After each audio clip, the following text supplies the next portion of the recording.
Great. Recording. All right. Well, welcome everybody. I'm Councillor Glen Gower, and I'll introduce you to the team here before we start. I have my colleague, Councillor Jenna Sudds, on the screen. Good morning, Good Jenna. morning.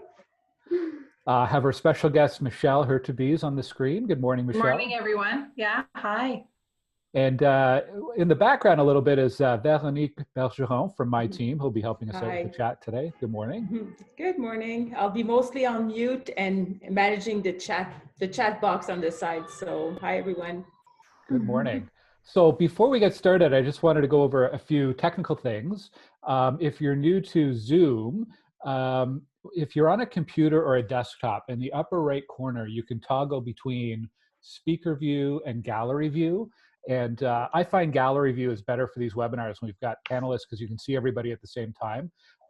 If you want, you can go to the other one and you can see just who's talking on your screen, but gallery view tends to work best. The other thing you should notice is there's a Q&A panel and there's a chat panel, and we'll be using both of those a little bit today. So we are going to have an opportunity for questions towards the end of this webinar. So if you have a question, you can enter them in there. And if there's anything you're wondering about as we go, you can use the chat box, and Veronique will be monitoring both of those for us, and we'll try to take some of your questions. We're going to spend somewhere between 30 and 45 minutes, and we might go longer if there's a lot of questions and a lot of material to cover, but I know there's lots to talk about today. This is one of several webinars that Jen and I have been doing over the last few weeks, and we're going to keep doing. It's a way to keep connected. You know, we're so used to public meetings and meetings at City Hall and seeing people, and you know, this is a new way that we can still be in the community and listening to the community, and trying to share important information and trying to bring some of our community leaders like Michelle on board to share information. And we're going to hear today about some of the different things that Michelle and the Western Ottawa Community Resource Center are doing, and how they're adapting to this very strange and unusual and unprecedented situation. So I think the best place to start is maybe to turn over the floor to Michelle. And Michelle, hoping you can give us a little bit about your background and tell us a bit about what Western Ottawa Community Resource Center is. Yeah, thanks, Glenn, and thanks for having us on to the opportunity to talk about Western Ottawa Community Resource Center. It's a fascinating time to be involved, and lots of shifting and changing. As you know, I've only actually been with the organization for about, I think it's coming to 8 months at the center. And so I come from a background of having worked in health and social service agencies my whole career. From everything from in shelters and rape crisis centers, and working with people with disabilities and youth and seniors, and primary care and child and youth mental health. So all of that, a lot of that except for primary care, is actually found at Western Ottawa Community Resource Center. And so our team has been learning on the ground as we've shifted and changed, and what it means to deliver services to our community so that people feel supported, connected, are able to get the resources that they need, and really importantly, are feeling supported to have their questions answered about where they can get supports available in the community. And I know they come through the door through city council offices and MPPs and MPs, but lots of people also call us directly.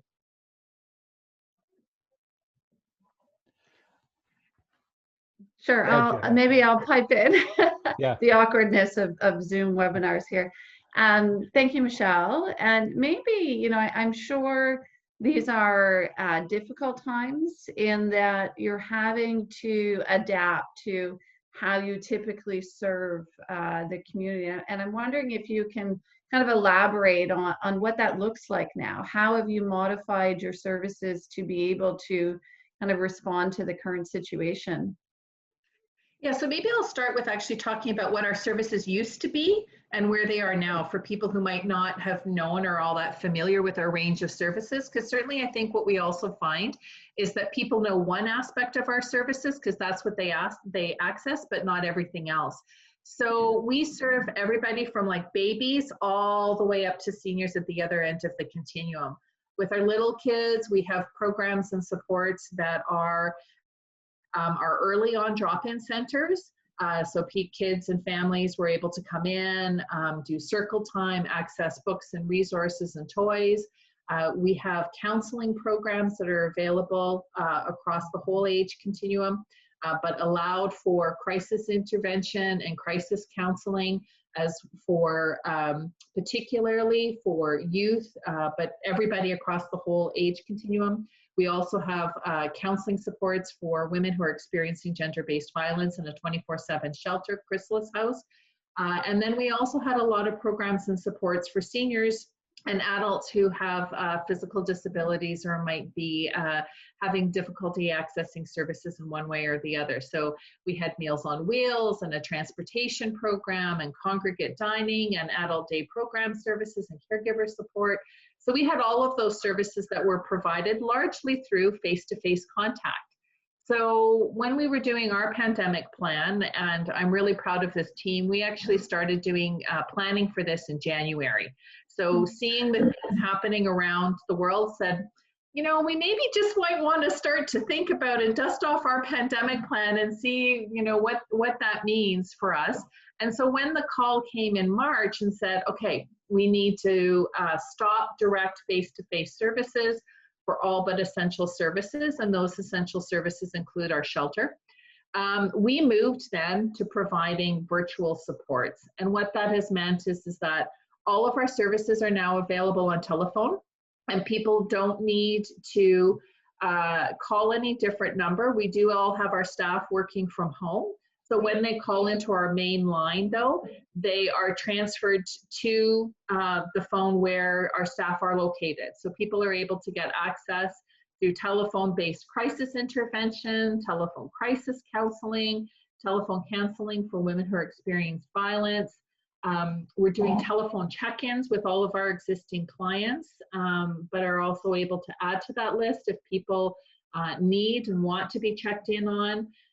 We're providing support around navigating the system. So if people have questions about, you know, where do I go for X, Y, and Z in terms of help with various applications, we can continue to provide that support.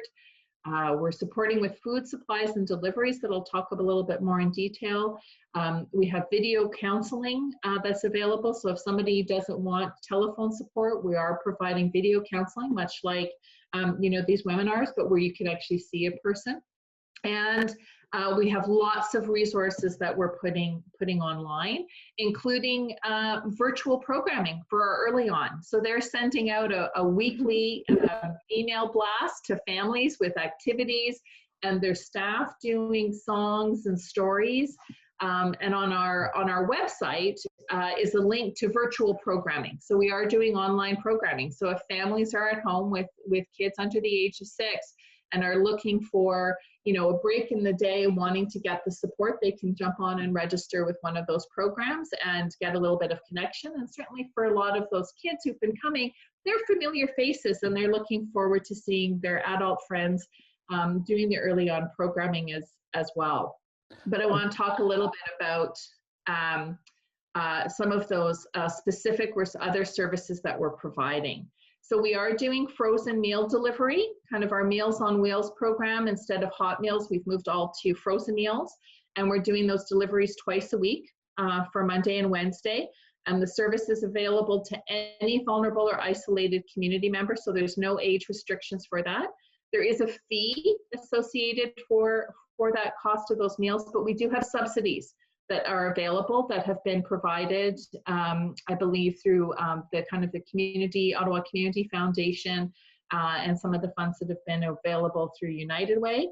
We're also doing grocery order delivery. So we recognize in our huge catchment area, with both of you are familiar, we serve largely 4 different wards from West Carleton, Kanata North, Kanata South, Stittsville, within that. So we are doing grocery order delivery twice per week on Tuesdays and Thursdays. And the process for both of these systems are on our website. But basically, people have to phone in directly. They have to do 2 things. They have to phone in and log it in with us, but they also have to make arrangements to pay at the grocery store. So we'll pick it up because a number of the grocery stores, particularly in rural areas, just don't have delivery services. So we're supporting with that. Again, it's for vulnerable, isolated community members, and there's no age restrictions on it. So payment has to be made directly to the grocery store, but we also do have subsidies available for people in terms of if there is struggling within that. And on that same token, we have supports for gift cards that are available for food and gas that we deliver twice a week on Wednesdays and Fridays. And people can access that again by calling our main office, and these numbers are all, I don't want to go through all sort of the numbers because I think that they're all available on our website, and I've provided them to both of the councillors' offices, although I don't know, Veronique, if it's possible maybe to put them in the chat in terms of sending that out for people. But again, that service is available for gift card supports for food and gas. So if people are struggling, we do have those supports. I think one of the most exciting innovations or pivots that we were able to make is that we've moved all of our online groups for youth, including our zone and Queerios for LGBTQ youth, virtually online.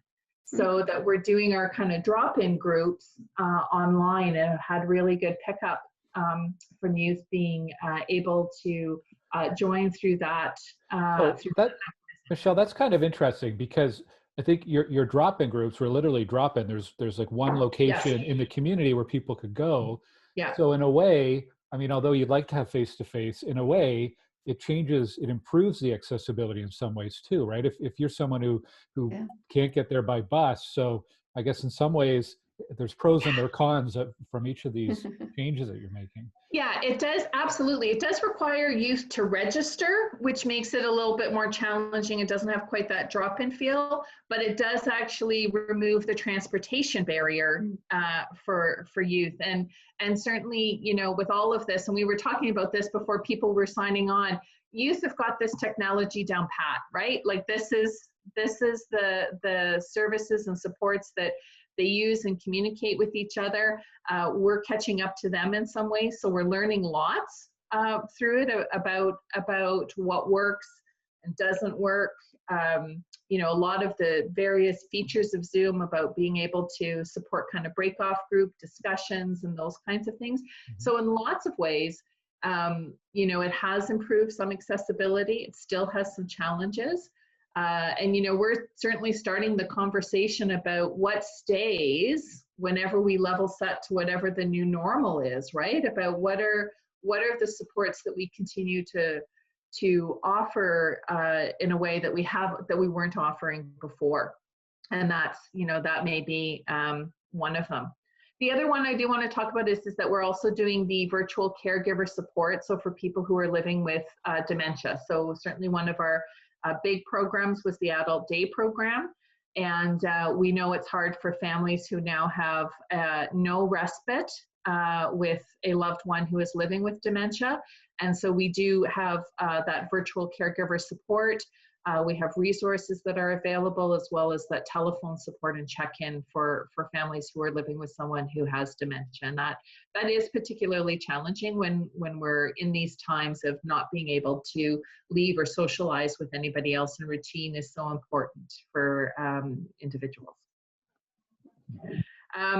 The other piece I want to share is because I don't want to forget them, is our shelter, our Chrysalis House, and I think they're probably the ones that have been largely status quo. So they're still open, our violence against women shelter. We are still supporting women and children every day, and have taken in some new women and children who are unfortunately experiencing violence in their lives. We've reduced our capacity a little bit just to allow individual single solo rooms to ensure that there's good physical distancing available while we're living in communal living. But the shelter remains open, and supports are available for women who are experiencing violence. That's I mean, obviously the breadth of services that you're providing is really phenomenal, and how you've been able to kind of, as you've alluded to, kind of pivot to make sure that during these difficult times that the community can still access your services. I'm wondering what, I don't want to say trends, but where have you seen there to be particularly high interest in your services, more so than previously? Yeah, I think right now, I mean, certainly we're seeing a fair number of phone support. So people who are just concerned, anxious, worried. There are the normal concerns, but certainly they've been heightened by, so what does this mean and how long is this going to go on? Certainly none of us know, I think, how long this is going to go on, and we're preparing, recognizing that even when we come out of some of this quarantine period, it still is going to be a longer period of a very new normal. But people concerned and anxious about what that means. Do get a fair bit of calls about trying to understand what all the income supports were. Certainly in the first early weeks, where information seemed like it was changing daily. Like, so what was, oh, there was this program, and now there's this program, and then there's a different program. And it's hard to keep, in your heads. I know that you're getting a lot of the same information that I'm getting, if not more, around the different supports. Certainly we're seeing an increase in demand for food security. So people really struggling. And while we had food security issues before, the combination of transportation challenges along with income insecurity and food security, and it not being easy to sort of get food or wait in line for food. And, I think we've all sort of experienced the going to the store and having to stand in line. Challenges for members of our community. I think, a number of us would take for granted the idea of having a credit card, and so I can go online and order something. We've got a large number of people in our community that don't have a credit card, and that means the option of ordering online is just not available for them. And so providing supports around some of those things, for example, through some of our gift cards and those kinds of things, are ways of being able to support that. But there is an added level of stress related to that, and a lot of it is around kind of that food. How am I going to make sure that I'm able to feed my family?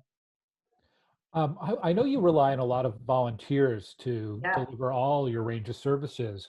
Are you still able to work with volunteers, or how is the situation changed, your volunteer organization? Yeah, that's a really great question. So one of the things that we did do in our pandemic plan is that because we've stopped all of our in-person services, and a number of our so that meant that a number of our volunteers were not able to come in and support with programming. And the scaled down nature of our programming moved online means that we currently are able to do it within all of our staff capacity. The other piece is with drivers is that a lot of the people who drove for us were, quite frankly, seniors who were retired people. And given the increased risk of COVID-19 in the senior population, we did not feel that was a risk that we were prepared to take on behalf of our volunteers, even if they wanted to do it. And some said, oh no, I'm still willing to drive. We made the decision that we were going to just use paid drivers or paid staff related to that. And so far we've been able to do that for people. So where we have been asking people to take a look at volunteering has been to support them through either the caremongering groups that have been set up on Facebook, so have directed them towards caremongering, but also Volunteer Ottawa, which has been keeping a central repository of volunteers and trying to match them up with supports and services. One of the important pieces for us is we've been able to date, manage and respond with all of our existing staffing, because as you can imagine, by moving all of our services online and virtually, that has meant that our days look very different for staff. And we've been able to redeploy staff into some of the areas that we may have been dependent on volunteers before. For example, like helping with our food delivery and driving piece. Staff who may have been in one program area that isn't as busy right now because it's virtual and online, they've moved into some of our other busier programs. So That's how we're responding with our volunteers. On volunteers, you mentioned the caremongering group. You mentioned Volunteer Ottawa. I know in Stittsville there's a Facebook group called Stittsville Volunteering, and I think Jenna, you've set up something through your office for Kanata North as well around volunteers, right? Yes, yeah, there's a sign up sheet on my website as well. Similar idea, trying to match volunteers with those in need in the community. Mostly grocery shopping, errands, that type of thing. Yeah. And you know, at the same time ensuring, and you alluded to this, Michelle, that the volunteers are adhering to precautions. So Ottawa Public Health has provided a great one-pager with guidelines for volunteers, which, you know, I encourage anyone who's volunteering to refer to. So just in a nutshell, Michelle, like if people wanted to volunteer for instance, grocery pickup and delivery, would you recommend that they get in touch with you or with the resource center? What would be the point of contact for people who are interested in volunteering? So at this point, we're not able to support volunteers with the grocery and pickup because we've got staff currently who are able to fully respond to the demand that we have with the capacity. Because we've always had like paid drivers and we've got staff doing that, and so we've been able to support it this time. I would encourage people to if they are interested in supporting their community with things like groceries and pickups and medication deliveries, which we're also doing, is to connect through the ways that we've spoken to, either through the groups that have been set up by city councillors or in their local community, either through caremongering or Volunteer Ottawa, is really the best way to make sure that there is. You know, I think one of the things we talk about is not making it difficult for people to access services, but we want to make sure that whatever door that people walk in is the right door, so that there are multiple ways to access services, and so that those volunteers are connected in multiple points. So we had a couple of questions that came in together about, especially about women's shelters. So I'm going to ask them together and see if you can, because they all touched more or less the same point. So there's, the first question was like, what are the resources available to shelters? And whether Chrysalis House is remaining open, and whether you're able to achieve physical distancing in a shelter environment. And there's also an accessory question as to whether you're able to, like, are you coping with the crisis in the community? Do you feel like you're dealing with the crisis with your reduced capacity? Yeah, thank you. So one of the things I want to start off and lead with on is that actually this morning, it was announced of a new text and chat support line that has been launched for women who are experiencing violence in the home. And this is a partnership of all of the Ottawa Coalition to End Violence Against Women, which has all of the agencies around the table that provide supports to women who are experiencing violence in our community. And the specific line is supported by Crime Prevention Ottawa, the Ottawa Coalition to End Violence Against Women, and Interval House and Eastern Ottawa Community Resource Centre, although organizations like ours are also having staff trained to support it, but those are really the four main lead organizations. And it's called Unsafe at Home Ottawa. And women can text anytime between 8 a.m. in the morning to midnight at 613-704-5535, because what we were finding is that certainly is with physical distancing and people working from home, there isn't actually a break where women could leave their abuser and be able to call and get support. And so some women would often do that from work, or some women would do that when their abuser had gone out for drinks with their buddies, or when they were out at work themselves. Now they're at home with kids and an abuser. Tensions are high, I think for just about everybody in a normal situation, and so this exacerbates it. So that texting service has been launched today to provide support to women.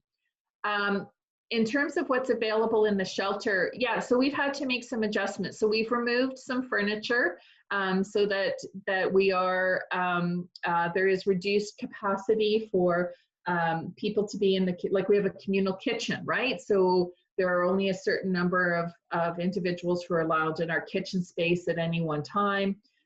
We've reduced our capacity so that if we used to have, if there was a woman who was in shelter who didn't have children, 2 single women, for example, would share a room, and we've moved to single room only occupancy. So being able to create some of those distances, it is challenging living in communal living to always have the safe amount of distance. But I would say that by and large, I mean, people are getting it, right? Like in the general community, most people get the need for it and are respecting that space. And, you know, if they come to the kitchen and there's already somebody in the kitchen, you know, they kind of wander away until that space is cleared again to be able to come back and access the services. And so we do spend a lot of time sanitizing and hand sanitizers and going through a lot of those supplies, but able to do that and continuing to keep our lines open and support. And that staff team has been remarkable. So we have a really, I mean, one of the really good benefits about being able to have the shelter attached to our programs and services is that we also have staff who work in our Violence Against Women counseling program who are able to back us up when staff have gotten sick, not with COVID-19, but, you know, just in terms of fatigue, exhaustion, you know, general whatever. We've got a good support to be able to trade off on staff to be able to ensure that the supports are there for women when they need it. Mm-hmm. And there was a other question too, which is I find very interesting, because a lot of us are learning how to use online tools like Zoom and teleconferencing. We're learning really fast, but someone in the Q&A brought up reaching out to seniors, for instance, who are not connected and to a computer or otherwise. I know that my in-laws in near Montreal, they just got internet as a result of this crisis, right? And so now everything is a learning curve, right? And so are you doing check-ins? Like, what's your ability to check in on people who might be isolated, but furthermore, because they're not connected? So a couple of things. One, we are absolutely doing telephone check-ins with all of our existing clients who've been attached to our programs, either through our Meals on Wheels or congregate dining or our adult day program. So all of those that we already know have already been getting telephone check-ins, so phone calls within that. We are adding to that list. So if somebody knows somebody who's vulnerable, connect with us and we'll add them to our list to make sure that we are checking in with them. And are following up with them. But we are also promoting, and I think it's important for people to know about these other resources. There is a really great telephone reassurance service that's funded that serves kind of all of our area, called a Friendly Voice, which is a comfort line specifically for seniors. It's run by Rito Osgood Senior Support Services, Ross, over in Nanatic. And so, but it's a friendly voice, and it's a comfort line specifically for seniors. So they don't need to go on the phone. They don't need to do any of those things or on the internet. They can just pick up the phone and talk to a specially trained support person to give reassurance, and they can, you know, call as many times during the day as they want. And then the other support that we are promoting and has been given additional resources to support actually all across East Ottawa, East Ontario kind of area is the Good Companion Centre, which has a senior center without walls. And while the access point might be online, or the resources are available online, they also have the resources that are available in terms of supports. You don't actually have to go online to access that, but it's also there for seniors as well. So recognizing that there are some really tech savvy seniors. My parents are in their 80s and they're all over it, but not everybody is in that, right? So we need to be able to have multiple access points, and we've tried to promote some existing services as well as ensuring that we're following up on the phone with people. Yeah. And can you speak to resources available or programs or resources that you offer to new Canadians? Do you offer programs and supports for new Canadians in the community? Yeah, so we are part of the you know, broader network of support services that are being provided. So the best access point that we have is actually through our telephone based counseling supports. So whether that, you know, is kind of the crisis and crisis intervention, as well as the assistance with navigating systems. So our staff are aware about what the supports are available for newcomers and immigrants in our community, but that's the telephone support line that we offer for those resources. Okay. Michelle, you've been talking a lot about partnerships and about all sorts of organizations. And I was hoping actually, Jenna, you bring a really interesting perspective because you're chair of the city's Community and Protective Services Committee. And I wonder if you just share a little bit about, you know, how the city how the city's adapting to this, how these partnerships are coming together, and what you've seen over the past few weeks. Yeah, sure, Glenn. Thank you. Yeah, I do have the honor of chairing our Community and Protective Services Committee, which is really an all-encompassing committee, especially these days and in the current situation. But I'm incredibly proud of the work of our city staff. I'm sure you are as well, Glenn. It is really remarkable to see just the dedication and the expertise amongst our staff. And particularly, I think relevant to this conversation is the work of our community and social services staff. And what's now called the Human Needs Task Force. So quite quickly, I would suggest the city staff came together and really identified the need to work very closely with a number of partners, such as Western Ottawa Community Resource Centre, and they struck this Human Needs Task Force.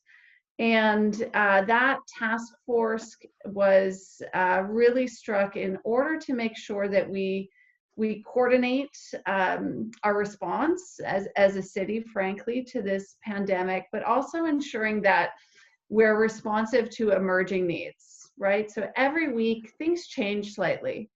And it's really important that we are identifying those emerging needs and are able to very quickly respond. So that task force meeting on a very regular basis. I know, Michelle, you're involved as well. You know, most of the major, a number of names you would think of. So United Way, of course, is there. Ottawa Community Housing, the Ottawa Food Bank. There's quite a lengthy list working alongside with city staff. There's four kind of main areas of which, you know, Michelle, you've really touched on already that they're focused on, those emerging needs. The first really being the food security piece, which again, we've heard from Michelle is being addressed in a number of ways here in Western Ottawa. And I should mention as well, you know, we do also have the Kanata Food Cupboard and the Stittsville Food Bank hard at work.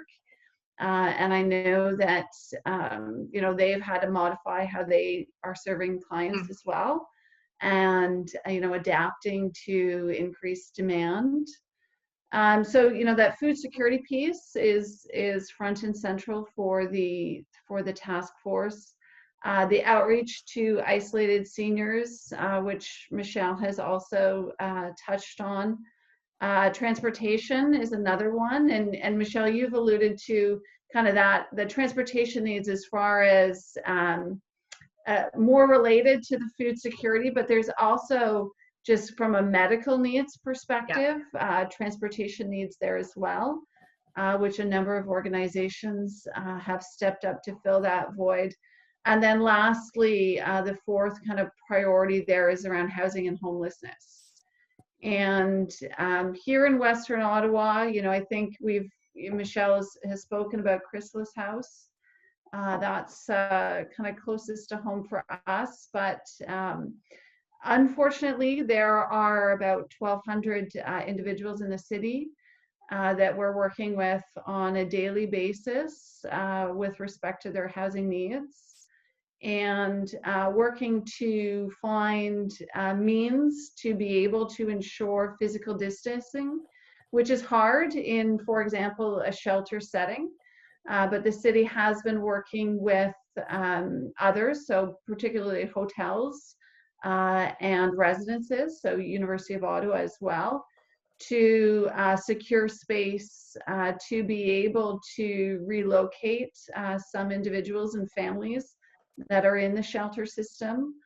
We've also set up a residence particularly for those that need to self-isolate or quarantine for 14 days to remove them from that denser shelter system. There's still a lot of work to be done there, to be frank, and it's always a work in progress. But through the work of the Human Needs Task Force and all of the great partners, again, I'm incredibly proud of the work that they're doing.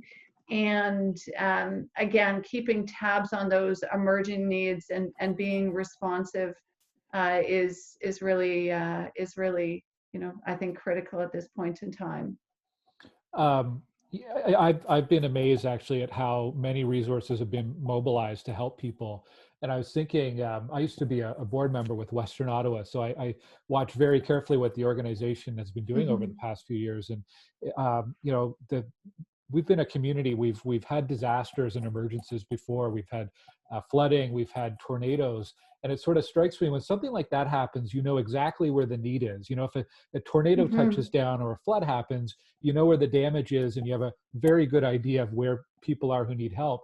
And it's one of the challenges that I'm thinking a lot about is we know there are people in our community who are isolated, who do need help. It's really challenging to try to find those people. You know, I talk to churches and they're doing check-ins with seniors in their congregations and people who may be isolated. And Michelle, you've talked about some of the outreach work that you're doing. And I think every council and every community group and every organization is doing the same. But you know, I get really worried about the people who we aren't reaching, because there are people who don't know where to go for help. And that's why I think it's so important we've got all these organizations working together to try to make sure people know how to connect with the resources they need. Well, and I think that that's one of the pieces that I've really appreciated sitting around some of the tables and some of the subgroups coming off of the Human Needs Task Force is they have, for example, they have a subgroup that's about vulnerable populations, which touches on not just housing and homelessness, but immigrant populations who may not be getting the information because they're their housing may be marginalized, but language barriers are issues, right? Or seniors kinds of issues. In our more rural parts of our catchment area, there isn't the same kind of thing of necessarily of being in an apartment building and noticing people and coming and going, so that if you're isolated, you don't necessarily know that anything's happened. But what I really appreciate about the check-ins is this idea that we know things are happening on a week-to-week basis. So they're really trying to keep that pulse point of what's new this week, what's different, what's emerging as the issues, so that we can pivot and respond. You know, I know the social needs working group with United Way East Ottawa, with Red Cross, trying to do more outreach into some of the rural areas and mail drops to say, how to let us know if there is somebody that you know is vulnerable in those situations. And so promoting all of that.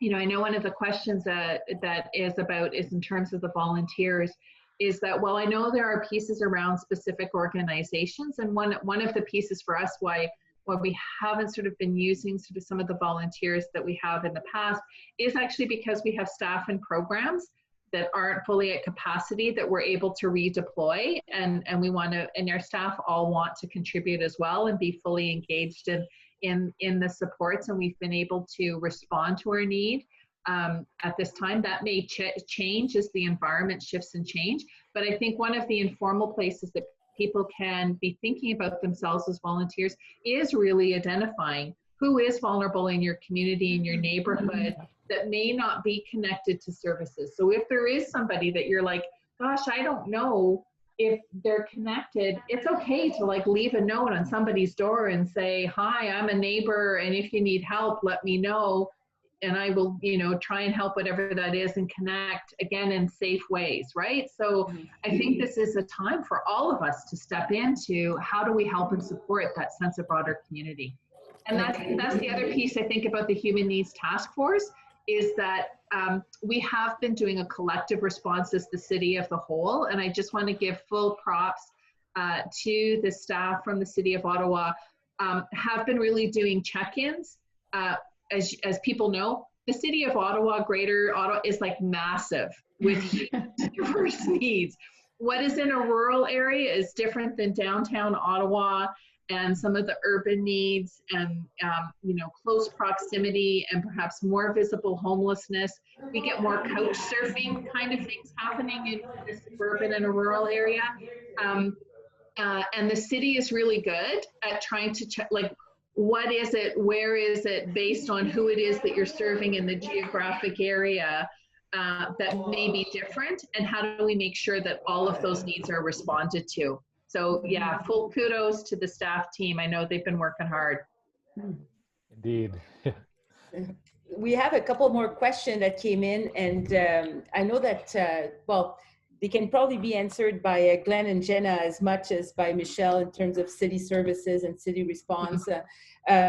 Someone asked about resources available for people who are experiencing stress or anxiety due to COVID-19. And I know that Ottawa Public Health has been promoting their crisis, like it's okay not to be okay, and their mental health support. So I don't know if Glen and Jenna, you want to speak a little bit to that, the city response, and Michelle to what resources you offer for people who may not be familiar with stress and anxiety, and then suddenly find themselves in situations that they find difficult to cope with. Well, we kind of have two public health emergencies going on right now. We have the pandemic and COVID-19, and adjacent to that is the mental health situation and the anxiety and stress that every family and every individual is under right now.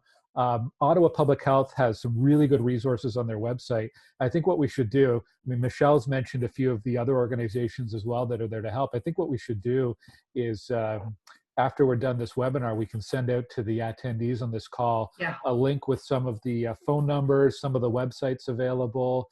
I think one of the key messages that we keep telling people is it's okay to not be okay. Everybody is struggling in some way with this. And there are a lot of resources out there to help. If you need someone to talk to, if you need something to read with some tips and advice, there's a lot of information out there. So we'll make sure we share that out to our networks and to people who attended this call too. Yeah, I think I want to and we can do that. And I do particularly the Distress Center has staffed up supports to be able to provide and respond. Specifically us, people can get that support at 613-591-3686, extension 269.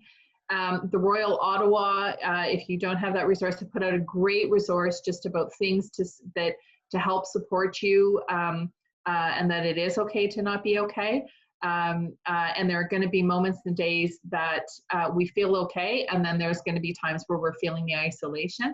I think for those of us who actually live with other people, there's both the stress of other people drive us crazy, but at least we have other people. And then there's lots of people who are going through this alone in their own sort of supports, which is very difficult, particularly if they are in an apartment building, in an apartment where it isn't actually easy to get out. I can get out onto my back deck and feel like I've got space to move around in my yard. That isn't true for somebody who is particularly living alone in an apartment. And there are some apartment buildings that don't actually have balconies. So it can feel really quite claustrophobic. So I think it's important to promote some of those supports, and they are available. We also have a question, which once again is, I know Glen and probably Jenna can answer, is that on top of the COVID crisis here in Ottawa, the city is also in a state of emergency as it concerns seasonal flooding. Mm-hmm. And someone asked in the Q&A what supports exist for vulnerable communities in terms of seasonal flood. And an accessory question is, how are we deploying those supports when we don't have the volunteer capacity that we had last year. So last year we saw a lot of people filling sandbags shoulder to shoulder and groups of people supporting communities, which this year we cannot have. And I know that the city's they've been preparing for that. They knew COVID-19 was likely to be a concern this spring. They knew seasonal flooding would come at the same time. I know a lot of preparations were done in advance and they're being deployed now. Glen and Jenna, I don't know if you want to speak to that a little bit. Yeah, sure. I'm happy to touch on that. You know, obviously these are trying times, and doubly so for the folks that have flooding on their mind as well, especially given last year.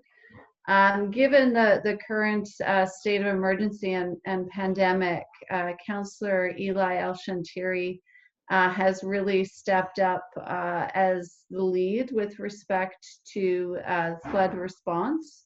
Namely, of course, his community in West Carleton was hit quite bad last year. There's been a lot of work that's happened over the last year to learn from last year's flood events, and as a result of that, a lot of prep work in preparing for any future floods has occurred. Namely, staff had filled and stockpiled, I believe it was 200,000, but Glen, correct me if I'm wrong, that number comes to mind, sandbags ahead of time, and over the course of the last week has now started to deliver them to low-lying areas. So this is all being orchestrated this time by staff versus last time being primarily a volunteer-led effort. So I think, you know, it's fair to say that despite the current pandemic, there is a dedicated team of staff, and again, with Councillor El-Shantiri's leadership, that's shepherding this effort along as well. Yeah, it's been interesting. This is part of the city mobilizing to where the need is the most. And for example, you might have people who this time of year would be going out and doing maintenance and preparation on parks. Well, that can wait a little bit this year, and those staff can be redeployed to flood operations or to the public health situation too. So we do need to wrap this up soon. I wanted to ask Michelle one thing that I'm really curious about, because you have this view of the front line, and you hear every day where people are struggling, and you have a really good view into the whole situation. And it's, if you look ahead over the next few weeks, where do you see some of the biggest challenges? Where are we going to run into roadblocks, or where do you think that we need to focus on in the next few weeks in this situation? So I think one of the messages I want to actually echo around public health and Dr. Vera Etches is just we need to stay the course. It's going to be tempting the longer this goes on to kind of sneak in breaking the rules of, having my kids visit with, the neighbors, or going to see, my parents someplace because I haven't seen them in a while. And so I think one of the challenges is that we need to maintain our social connectedness through the various technologies, and continue to stay the course, and really continue to support people, particularly those who are living alone or in isolation. So again, I have family members who live with me. I might go a little stir crazy, but I still have human connection. I have actually tangible physical human connection in my house. There are people who do not, and that is going to be one of the biggest pressure points for us over the long term, is making sure that those people are connected and are feeling supported, and are able to have some kind of contact with somebody within that. And so stay the course and make sure that people are staying connected is going to be the hardest piece as this goes on, because I think we're going to start to see the numbers drop. Eventually, we're not quite there yet, and the temptation is going to be, oh, this is working, it's not as bad as we thought it was, and to veer away from the strict conditions. We've been actually quite good, I think, in Canada about, largely, I think, hearing numbers of 70 to 80% compliance, which is pretty good, and that's really helped us keep our numbers low. The other thing is to the issue that Jenna has flagged about transportation around medical appointments. I think sort of one of the challenges that we're starting to hear stuff is rumblings about other health conditions that are not being attended to, and whether that puts pressure on our system. So whether that is, quite honestly, things like dental issues, because everything except emergency services, and it's fairly narrowly defined what an emergency dental service is, you know, that's going to be a pressure point. But other health conditions, I mean, we've really put a lot of our health resources in maintaining this, and I think we're going to start to see people in distress, not only kind of around their emotional health, but around some of the physical health issues and getting to those appointments, feeling distress about what's that point that they're able to get support around that, and feeling distress in terms of some of the longer term impacts that people are going to become potentially more immobilized by some of those health issues. So we're going to continue to increase these supports. And then, you know, I think that one of the biggest issues is that we just don't know what we don't know yet, right? So, but I think that the plans that have been in place around the city and the other tables that are trying to make sure that we're keeping that pulse point every single day, every single week about where is something shifting is going to be really helpful in our longer term success. And I'm really proud to be part of a community that has taken that approach. Well, thank you. And it was just great to have you here. There's so much information that I find one of the challenges in this whole is there's so much information coming in every day. And just to be able to hear directly from you, you know, how your organization is adapting, how Western Ottawa is helping people, I think it helps to bring a lot of clarity and some really good questions coming in from people who tuned in. So thank you so much, Michelle, for being with us today. I really appreciate the opportunity. Thank you to both you and Jenna for supporting, being such huge champions and supporters of Western Ottawa. And people can keep the questions coming in through our phone lines. And Jenna, I know you're doing some of these up. Any webinars coming up in the next week or two that you wanted to tell us about? Well, I'm working to get one actually with the Kanata Food Cupboard. That's the next one. No date I can share right now, but again, I think really interesting for the community to get kind of the insights of how they operate, how they're funded, how you can access services, what it looks like today with the pandemic. I think that will be an interesting one as well. Yeah, we're talking to Ottawa Bylaw on Friday. We have a webinar. Oh, fantastic. Speaking next week with one of the librarians from the Stittsville branch of the Ottawa Public Library. Oh, great idea. There's another organization that's really had to sort of change their operations entirely. Love it. So we're going to learn how different people in the community are making changes and helping out other people in their neighborhoods. So looking forward. That's fantastic. So thank you, Beto, for keeping an eye on our chat and our questions. Some great questions today. And thanks, Jenna, and thanks, Michelle. And we'll keep in touch. And yes, Jenna, thank you both. I'll keep sharing your webinars if you keep sharing mine. So absolutely. Happy to. All right. Have a great afternoon. Excellent. Thanks, thank everyone. you both. Bye. Thank you. Bye. Thanks.